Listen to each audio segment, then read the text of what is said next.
Well, howdy there, folks. How's she going today? I hope you're all doing really good. Well, I've finally completed this mid 60s Kawai Kingston. Took quite a bit of work to get this so I could, get it to play and everything. It cleaned up pretty nice. Doesn't look too bad, really. It's got a few scratches here and there, but, for the vintage, not bad, really. These often come in with this funky sort of haze that grows on them when they're in a barn or a basement. And, a lot of times it will come off. You put some polish on, do a couple sessions of it, and a lot of times they'll come right back and actually shine up pretty nice. So that was the case with this one. It did seem to clean up pretty good. Now, there was a lot of things that were wrong with this right from the factory. I did have to shim the neck. The action down here by the body joint was about 3/4 of an inch, maybe 5/8 of an inch. It was pretty tall, so I did have to shim the back of the neck pocket, which, it's not optimum, but it's got to be done, or you're not going to play the guitar. A lot of fret work on this one too. It had a lot of high frets, loose frets, that sort of thing. The nut was also broke on this. And I basically did the Dan Erlewine thing, but instead of using baking soda and super glue, I actually took a deer antler and a file and made some bone dust and filled it with that. And the color seemed to work quite well too, where that's kind of yellowed and aged. All in all, it was quite a bit to get it to where it is. This guitar plays better than it did when it came out of the factory, guaranteed. Excuse me. And, really, if this was my guitar and I was going to keep it to play it, there are a couple things I would change. The first one is this. Okay, we have an adjustable bridge here. It adjusts up and down, but it's non-intonatable, so you can't intonate the guitar. The other thing is this. It's a steel cupped saddle. That is not really a great setup, to be honest with you. The unwound strings can make a sitar-type noise, especially if you play it really aggressively. Now, plugged into an amp, with a pedal or two on, it might not show through. If you play it clean with a sort of a light touch, it's not as bad.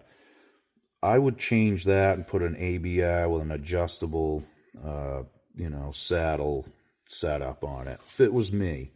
The other thing, a new set of tuners would really help this out a lot too. Those are pretty stiff and they don't hold tune that great, but that's just part of it. They are original to the guitar, so we're going to leave them on. I also dug out the tremolo arm, or what was left of it that broke off inside here. I was able to extract that without ruining the threads, so somebody will be able to put a trem arm on there.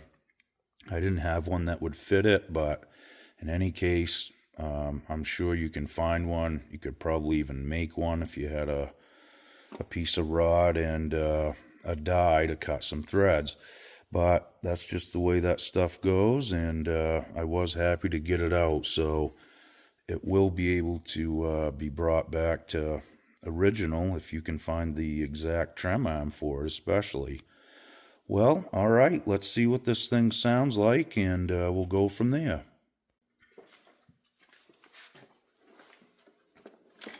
Okie doke, well, we're just going to do a little shop demo with it here, and I'm plugged into the little Fender Sidekick 15, which I modified, but don't expect any Jimi Hendrix Marshall tones. In any case, let's see what we got here.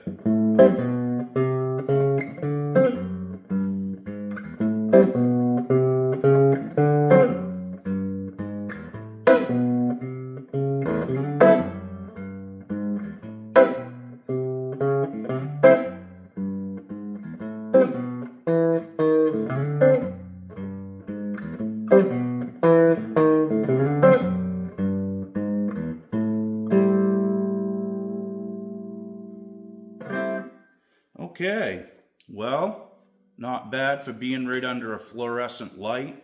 Sometimes I like testing guitars like this just to see what's going on. It's a little microphonic, but to be expected. Yeah, so that's like a treble cut or a bass boost, if you will. Depends on how you look at it.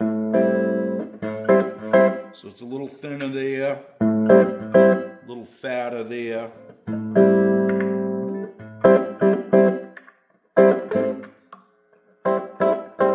So you got pickup switchability here as well.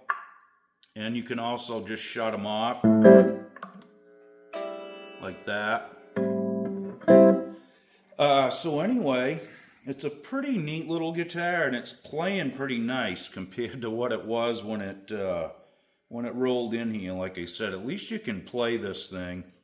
I would personally upgrade it if it was mine. I'd put an adjustable intonatable bridge on it, and I would definitely put a new set of tuners on it.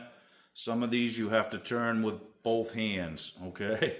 That's just how these work. It's not a big deal. And you can fix them, so. You do get that kind of sitar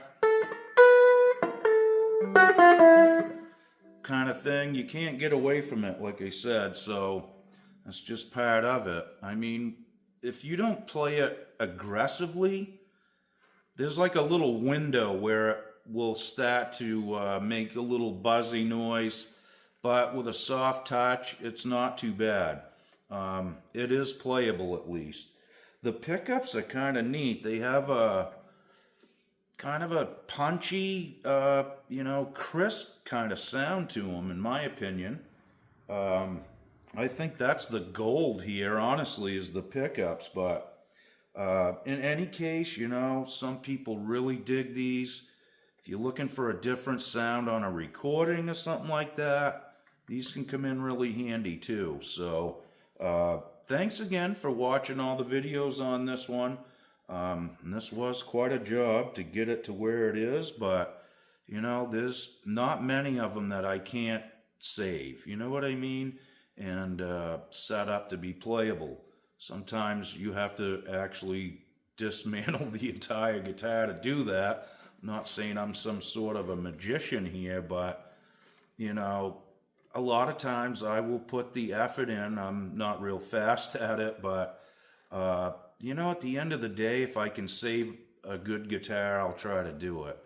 Now, it's getting to be that, this would have been like a Squire, or even less quality than Squire back in the day. And now people are trying to obtain these and save them.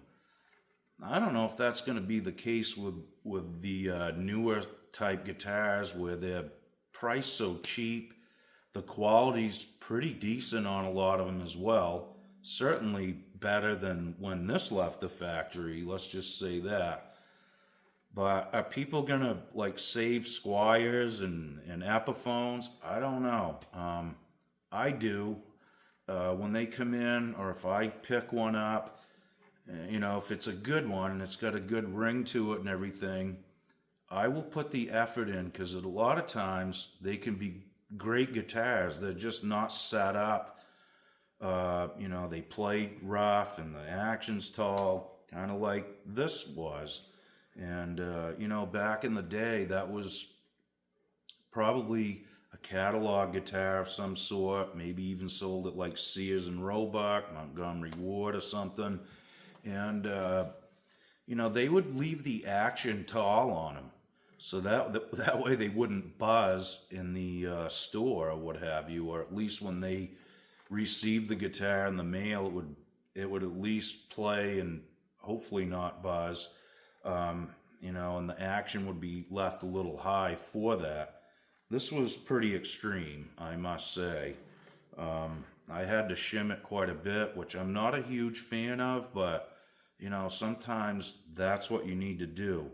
You could also shave the heel of the neck, or change the angle of the neck pocket as well. You know, but then you have to make that judgment call. Do I want to deface this, you know, instrument that has been left untouched? So, you know, you have to make that judgment call on your own. If it's something you're going to keep, you know, you can do whatever you want. If you're fixing it up for somebody else, at least talk to them about it. You know, if they're going to play it, that could be an option. If not, if they're just going to sell it, then, you know, a lot of times it's better to leave them original and do something, you know, that's invasive, I should say, to make them playable. Well, anyway, I do appreciate you guys checking out my videos, and we'll have more videos coming up soon. I've got some pretty cool stuff waiting to get on the bench, so stay tuned, and we'll see you guys real soon. Be good. Okie doke.